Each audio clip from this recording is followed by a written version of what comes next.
Kardeşim bu Hici abi neden sana Ziya Hoca diyor? Sence? Yoksa Hici abi yüzünün değiştiğini biliyorum. Yüzler değişebilir Şevket abi. Önemli olan kalpler değişmesin. Kardeşim Hici abi yüzünün değiştiğini biliyor. Bravo Şevket. Bravo.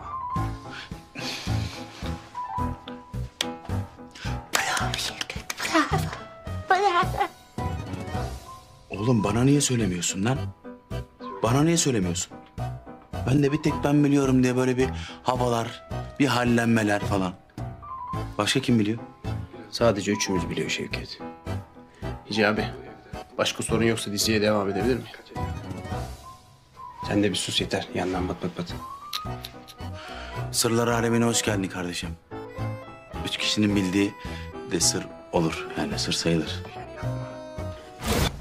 Hocam? Hici abi? Hocam imam mı oldunuz yine? Ha, yok şey.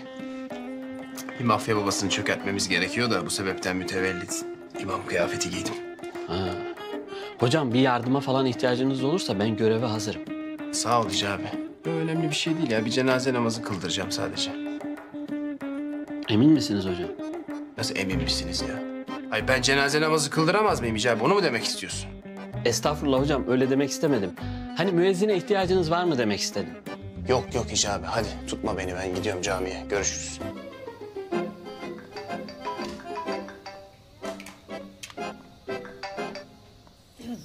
Efendim? Ya Bıçkın neredesin sen ya? Hem bu kız nerede kaldı? Ya az sabret çatladın ha. Gelecek illaki.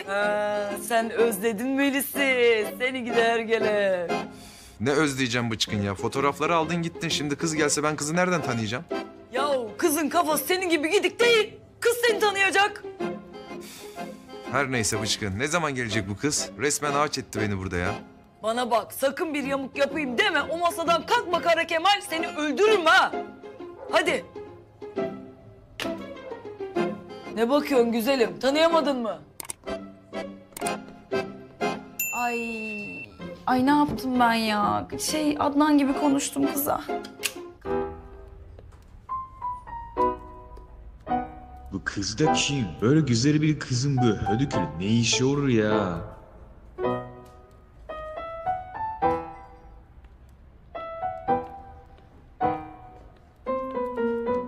Sizin gibi güzel ve narin bir kadının Kara Kemal denen adamla ne işi olabilir? Anlamaktan zorluk çekiyorum. Pardon da siz kimsiniz? Takashi Imamura, tanışımıza memnun oldum. Siz de isminizi lütfeder misiniz? Ben Melis de. Siz Kara Kemal'i nereden tanıyorsunuz? Melis, tıpkı kiraz çiçeği gibi saf ve güzel.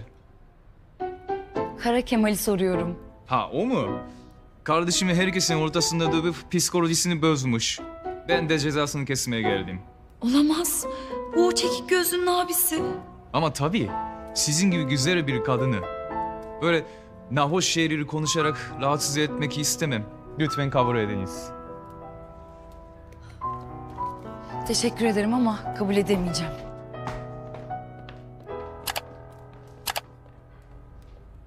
Meris, bir kiraz çiçeği gibi narin ve kırılgan.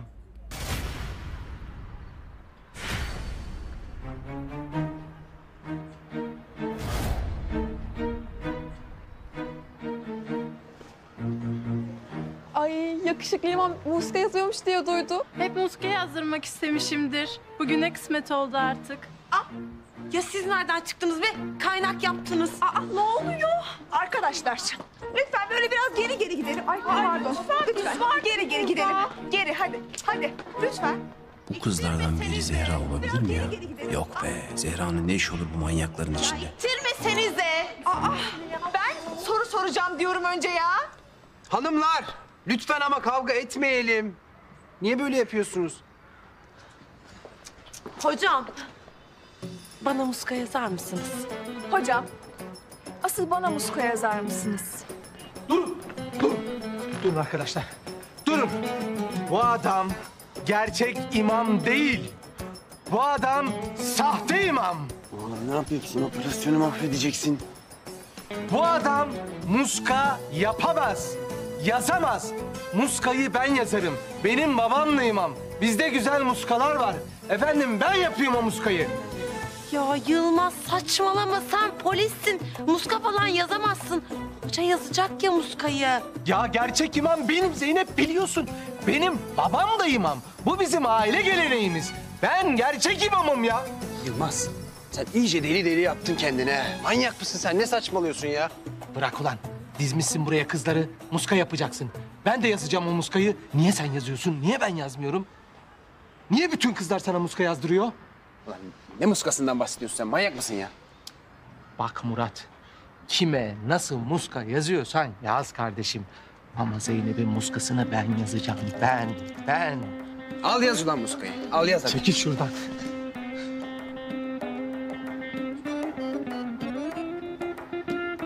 Nereden başlıyoruz? Tam muskanın yazılı sırası. Yılmaz bir çekilsene Allah'a sen. Hoca yazacak ya muskayı. Ya ben yazarım Zeynep. Bak inanın benim muska da güzel. İyi yazıyorum ya. Evet Yılmaz Bey, bir saniye durun. Zaten ben yalnızca Murat Bey'in yazdığı muskayı istiyorum. Ya o yazamaz, ben yazarım diyorum. Benim babam da imam ya. Ben güzel muska bak yazayım, beğenmezseniz diyorum ya.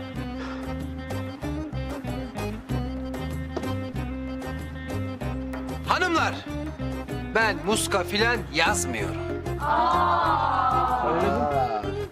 Hadi lan uzatma. Yaz dedim yazacaksın o muskayı. Ben yazarım Zeynep. Sen dert etme. Muska işi burada efendim. Bekliyorum. Evet hadi canım. Hocam hadi müsaade. Hayırlı günler. Kaçırmayın hocayı, kaçıyor. Kaçırmayın hocayı, kaçıyor. Hocam Ya Zeynep bir gitme. sorun var. Ya gitme Zeynep ya. Ben de yapıyorum ya. Benim babam da imam. Muska yapabilirim ya. Niye bütün kızlar bu herifin peşinden koşuyor? Allah'ım ya, delireceğim ya. Yeter Murat. Kaçırmayın hocayı, kaçıyor. Hocam. Hayal mi görüyorum?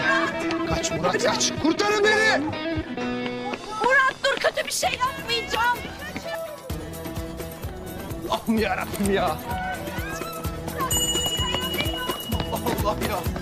Ya Kemal Bıçkı kurtarın beni ya. Ne oluyor lan? Aa, imamı kızlar kovalıyor.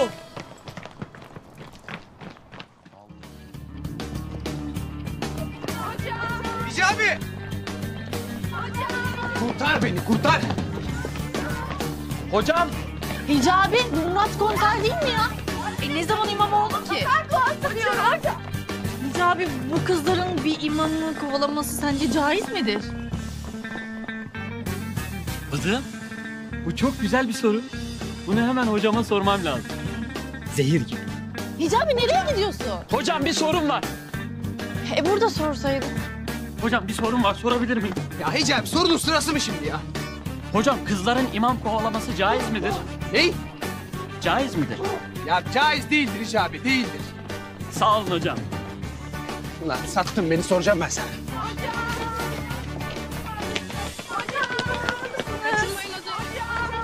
Kızların imam kovalaması caiz değildir.